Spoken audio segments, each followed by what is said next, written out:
Welcome sa zip9.com. In this video ay pag-aaralan natin kung paano ba hanapin yung mga prime numbers from 1 to 100.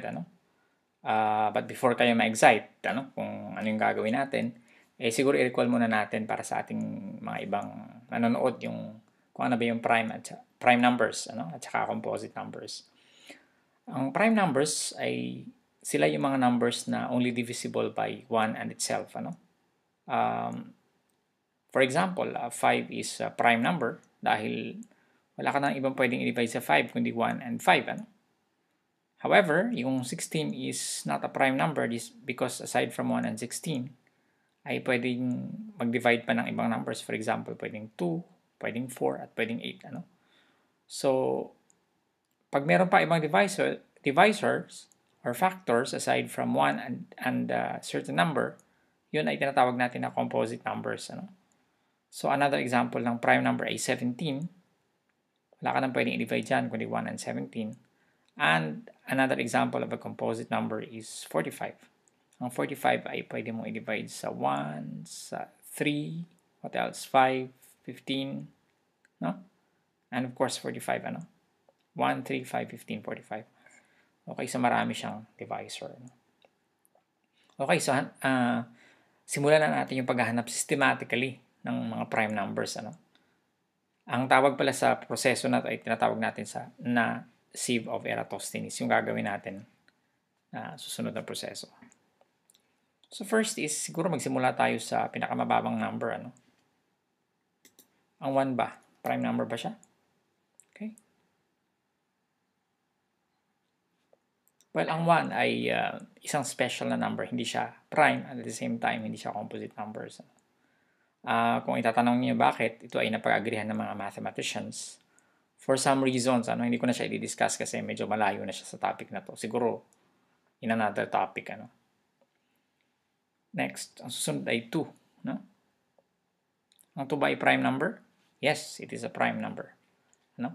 At prime number siya kasi, syempre, pwede siyang i-divide only by 1 and 2. Wala nang iba, Well, ang maganda dito, pag nahanap na natin yung isang prime number, yung mga lahat ng multiples niya, like, ano bang multiples ng 2?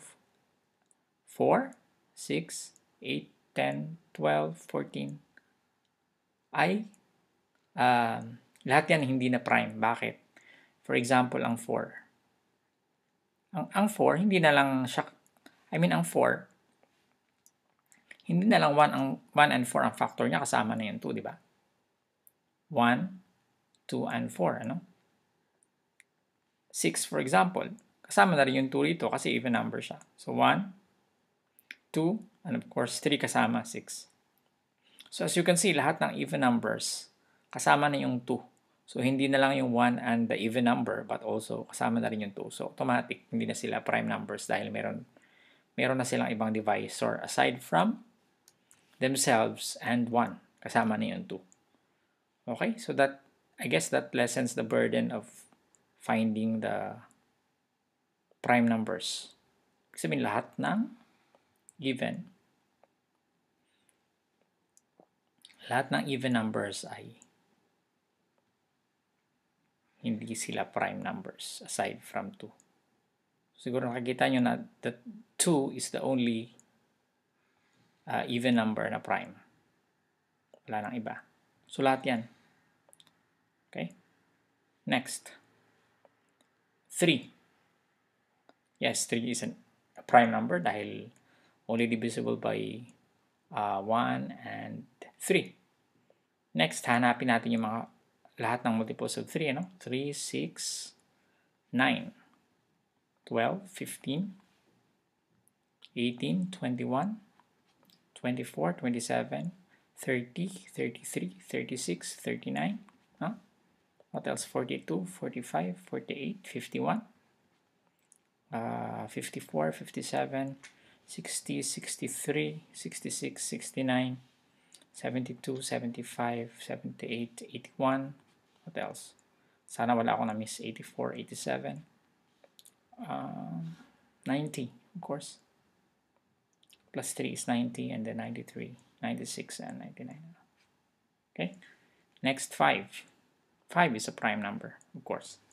dahil divisible siya only by 1 and 5. And, syempre lahat ng multiples ng 5 ay hindi na prime number. So, madali itong makita. Okay?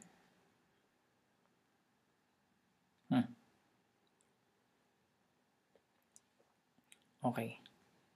Susunod is, by the way, hindi lang ang column na to ang multiples ng 5, syempre kasama rin yung 10, pero natanggal na natin yung 10.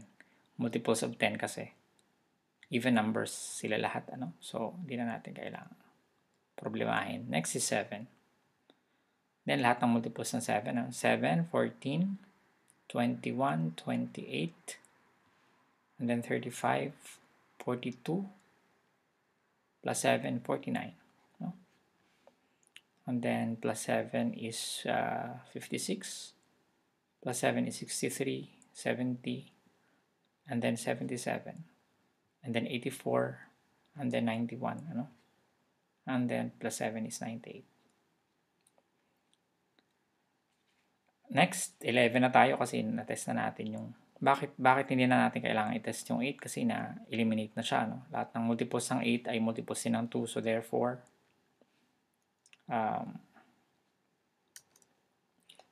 ay ano na rin siya, no? Lahat ng multiples niya ay hindi na rin prime, ano? Also 9, ano? Lahat ng multiples ng 9 ay multiples din ng 3, so therefore na-eliminate na rin siya nung hinanap natin yung mga multiples ng 3. And of course, the multiples of 10. Actually, dadayain ko na mag-cheat ako, ano? Actually, ang titest lang natin from 1 to 100 ay yung, if you are testing a number from 1 to 100, ang i-test mo lang dyan ay 10. Okay? Hanggang 10 lang, automatic, ang matitira dyan ay prime numbers na. May theorem na ganyan. If you test a prime number, if all the members of the set from 1 to n is a prime number, and then you just have to test the numbers from 1 to square root of n, ano? Medyo malalim na ito na number theory, ano? So hindi na natin masyadong i-discuss. But yan yung principle behind kung bakit hindi ko na kailangan i-test itong mga natitira dito, ano? Hindi ko na kailangan hanapin 11, 22, 33, 44. Hindi na kailangan kasi yung 1 to 10, na-test na natin siya, no? Siguro pag-aaralan natin later yung proof niyan. So, ang natitirang numbers dito ay sure na tayo na prime because of the theorem, ano? The n square root of n theorem. So, therefore, lahat ng mga numbers dito ay prime numbers na. Okay? 37, what else? 41, 43, baka may mamiss ako. 47, then 61, 71, 73, 83, 67, okay, 59, 89, 97. May na-miss kaya tayo? Okay, so kung wala akong na-miss, 25 lahat yan, ano? So, double check natin. 1, this is 1, 2, 3, 4, 5, and then 6, 7, 8, 9, 10, 11, 12, 13, 14, 15, 16, 17, 18, 19, 20, 21, 22, 23, 24, 25. Okay. Success, ano?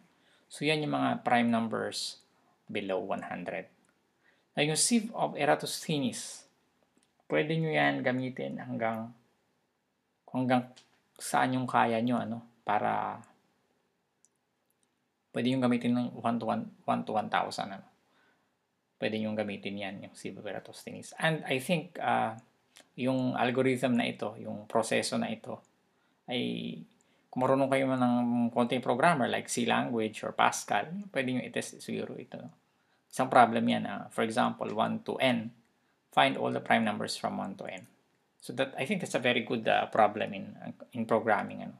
Kahit anong language, just do the program. Okay? So, isang challenge ko yan sa inyo. Maraming salamat and see you in the next video.